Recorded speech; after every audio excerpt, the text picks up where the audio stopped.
يا الله، اللهم صل على محمد وآل محمد. السلام عليكم، حياكم الله شبابنا الطيبين.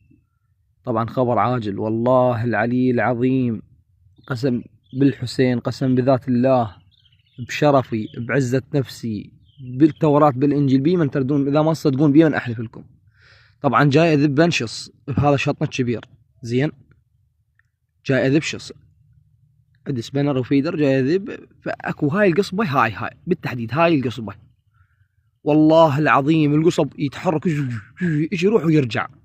انا كل ظني لو دجاج مي، عيني، لو قلت سمكه كبيره تاكل بالقصب من جوا. اقسم بالعباس ابو فاضل، علي وعلى عائلته وعلى جهال وعلى صحته وعلى عافيتي.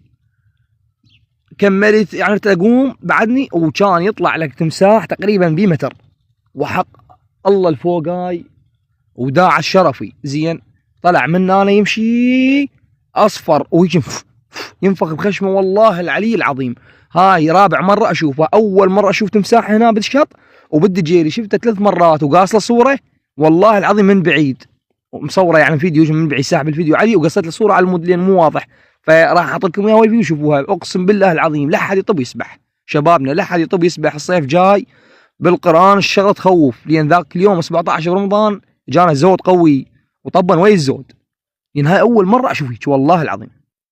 زين، هاي وصيه من اخو، اقسم بذات الله، زين، يمين علي، هذا انا اللي شفته هذا بعيني، بس ما لحقت اصوره، بس بديت على الموبايل طب جوه. والله العظيم هذا التمساح، والله العظيم هذا التمساح يا ناس. هاي 5 مرة اقول لكم تمساح، ما حيصدق، تمساح صغير شوفونه، طب والله العظيم تمساح صغير، يشهد الله علي، زين، جزء الموبايل ما واضح بس انا شفته شوف عيني، زين، يشهد الله تمساح صغير، زين، جاي كل ما يصعد الماء يطلع، كل ما يصعد الماء يطلع، اقسم بالله كل ما يصعد الماء يطلع، زين.